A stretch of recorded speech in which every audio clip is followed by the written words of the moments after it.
Okay, today is June 22nd, and I just got back from a fabulous trip to Chicago with my soon-to-be sister-in-law. So I feel like I'm a 38-year-old divorcee who is going through the process still of what that entails, and also going through the process of a 17-year-old level breakup because I married my ex-husband after the relationship that one might typically have when they started at 17 years old and then went through breakup after breakup.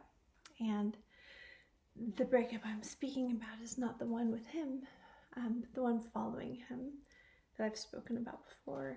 And I think it's finally really over after all these years, which is something I'm going to need some support for because it's really hard, honestly. But I've done everything I can do to push him away, including sending some really crazy videos, being really nasty, and blowing him off. And still he sends me emails that are like, "Oh, I'm afraid you're gonna wither away without me, but I can't be with you after I've already told him I don't want you in my life anymore." I'm whispering because my kids are here and they're asleep. I'm so happy that my kids are here because they are the light of my life, and without them I wouldn't have made it through this past year with my brother dying, and then, losing who I think might have been the love of my life. But you know what, I would like to believe that there is somebody else out there, and I am working towards being my best self. I know I have a lot to look forward to, at least at the very least, which not the least, at the most, with my children and my career and with everything that the world holds for me. It's just a bit of grieving to do, losing that person that I loved. But I 100% realize that he is not the person.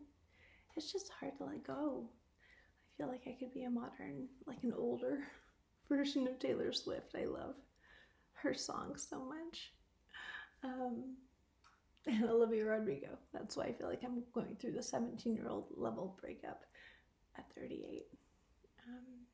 Because I don't relate to many people my age. They're all, my kids' friends' parents are all happily married, and they have these beautiful lives with their houses and their husbands and their vacations and everything going right for them. At least that's how they make it look. And I can't fake it, I just am not that person. So I live this life, and I'm putting it here because I don't feel comfortable sharing it with all of those people, but I've got to get it out. And maybe somebody else can relate. So again, I know this is not the most snappy, charismatic YouTube channel that there is, but it's more like victim's diary, as I recently heard on the Jordan Peterson podcast, some wonderful scholars speaking about people who write books about their lives, and it's just a victim's diary. And it's true, people write those. That's what I've thought about writing, because you write your diary because it's your experience, and we're all victims in one way or another. We all want to relate to one another, and it's only a few of us who can be scholars. And I've been a scholar, and I love learning, and I will continue to be a scholar, even though my first master's degree is over. And I have a feeling I'm probably going to go back and get another one. But for the time being, I will share my victim story, and that includes a lot. So I'll keep posting. But for now, scintillating details, which is always what I feel like I have to share. So back to being a mother. Things are going well with my kids. That's a great thing.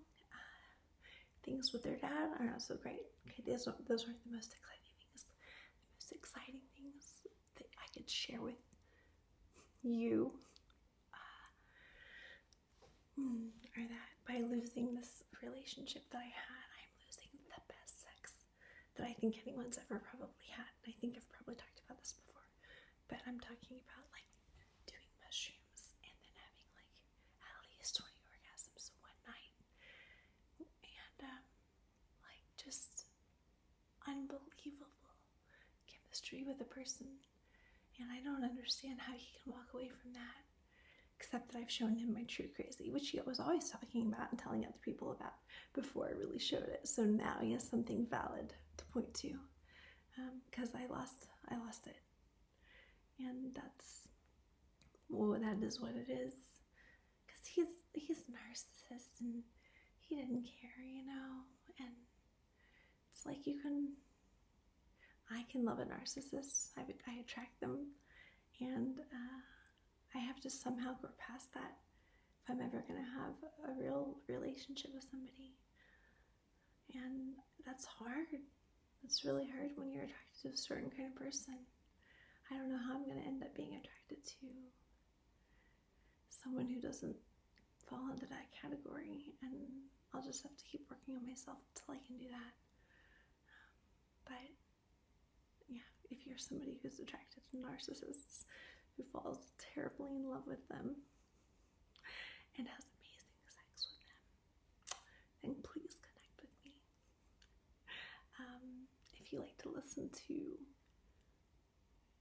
interviews with very smart people, psychology related, sociology related, talking about the way that people think, the way that crowds think, and things like that,